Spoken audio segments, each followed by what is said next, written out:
Homeward bound on the 4x4 Mega World 400, and teenagers Adrian Witz and Sean van Staden had moved from 18th on the road to 1st and were around 3 minutes ahead of Francois Conradi and Andrew van der Westhuizen.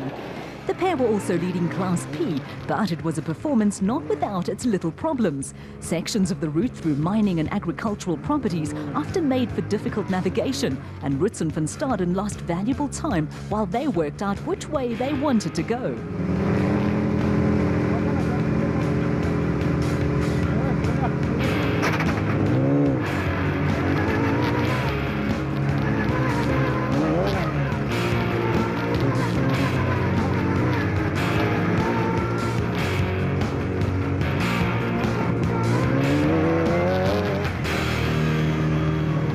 When they had finally made up their minds which way to go, Adrian Witz and Sean van Staden were waved on their way by a pair of locals.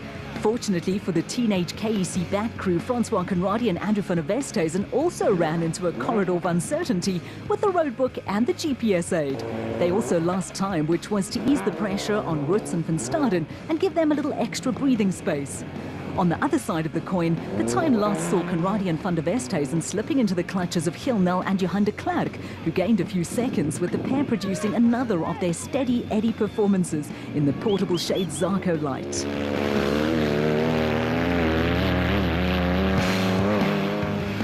Class B leaders Tony and Michael Gouveia could not catch the Class P cars for pace, but were on course for a 5th successive class win, which would consolidate their hold on the Special Vehicle Championship. At around 140 kilometers into the 170-kilometer loop, there had been a change at the front of the production car field and in Class E. Ian Boshoff and Mia van Wyk had moved ahead of Boshoff's brother Jean and Lotte Klein, but there was only 8 seconds between the two Toyota Hiluxes. Ian Boshoff and Mia van Wyk were looking for a 3rd straight win, and it looked as though team orders had come into play. The Northern Region Championship also includes a club class category where Jaco du Plessis and Louis Bester were in complete control in an aging Toyota Land Cruiser that was sounding healthy and full of running. Also full of running, but nearly 17 minutes behind Tony and Michael Gouveia in Class B, was the home-built WPP of Wolf-Peter Fumfai. The veteran Fumfai was being chased by the Mitsubishi Colt of Class D leaders Jaco Visser and JJ Popel, who were to suffer the misfortune of a breakdown within sight of the finish. A steady run had taken Johan Steyn and Sean van der Berg into 3rd place in Class B, with the pair trying to chase down Wolf-Peter Fumfai, who was only around 40 seconds ahead of the Zarco pair. After their early problems, Cedric de Villiers and Dwayne Voigt had done well to take the little UTV into 4th place, although the pair were more than 20 minutes behind Steyn and van der Berg and coasting along around 40 minutes behind Tony and Michael Gouveia.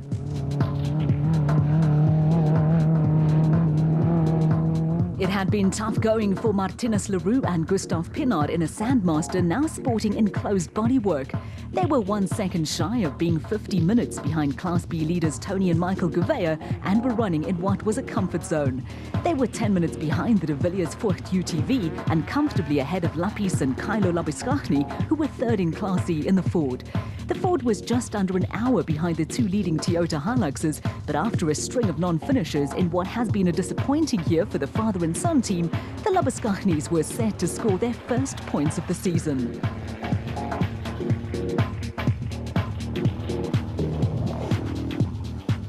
You have to give off-road racers full marks for perseverance. Although they were 90 minutes behind the Class B leaders, Manny Fernandez and Joshua Hayserd were still pushing as hard as they could in the Caterpillar Sandmaster.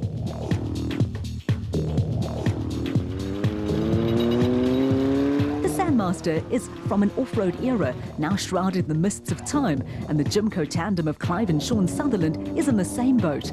The brothers were 2 hours behind Tony and Michael Gouveia after an adventurous outing, and it looked as though a search party had been sent out to look for Leonard du Plessis and Janko Kutsia, who were the last of the classified finishers in another Sandmaster. Back at the finish, Adrian Witz and Sean van Staden completed a maiden special vehicle victory that had members of the Witz family turning cartwheels. The youngsters were 2 minutes and 50 seconds clear of Francois Conradi and Andrew van der Westhuizen, with Gilnel and Johan de Klerk completing the podium. For the 5th time in 5 races, Tony and Michael Gouveia were the first of the Class B entries. Proud parents Audrey and Linda Roots and Johan van Staden and wife Audrey joined their sons at the traditional podium ceremony, with the two youngsters once again proving the old adage that blood is thicker than water. Ek het dit regtig nie verwag nie. Baie bly daarvoor. Dink maar was regtig baie moeilik. Ons oude het nie gewerk nie goeie, maar ons het so hier en daar het Sean reg gekom, goeie navigator gewees vandag. With 5 class wins in 5 outings, Tony and Michael Gouveia consolidated their position in the Special Vehicle Championship, with Giel Nel and Johan de Klerk and Johan Steyn and Sean van den Berg completing the top 3. On the production vehicle front, Ian Boshoff and Mia van Wyk made it 3 wins in a row and also took the Class E honours. They were just 8 seconds ahead of Jean Boshoff and Lothar Klein, with Carl and Kylo Labiskachny scoring their first points of the season. There were no finishers in Class D.